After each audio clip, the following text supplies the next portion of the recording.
পশ্চিমবঙ্গে কেন্দ্রীয় সরকারের প্রকল্পগুলি চালাতে রাজ্য সরকার বাধ্য নয় বলে আদালতে হলফনামা দিয়েছে রাজ্য।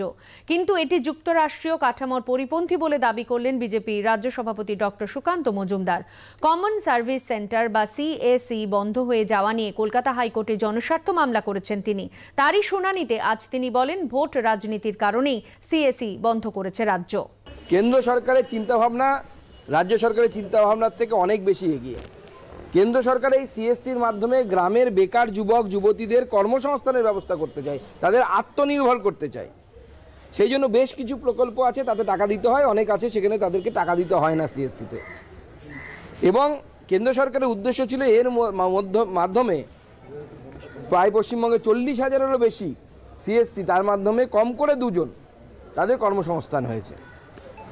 উল্টো দিকে রাজ্য সরকার যে বিএসকে চালায়, সেইখানে যারা কাজ করেন তাদেরকে 15,000 টাকা করে রাজ্য সরকার সাম্মানিক দেয়। প্রশ্ন যে এই যে সাম্মানিক দেওয়ার টাকা, এই টাকা কার টাকা? এ তো জনগণের ট্যাক্সের টাকা, ট্যাক্স পেয়ারদের টাকা, যারা ট্যাক্স দিচ্ছে তাদের টাকা।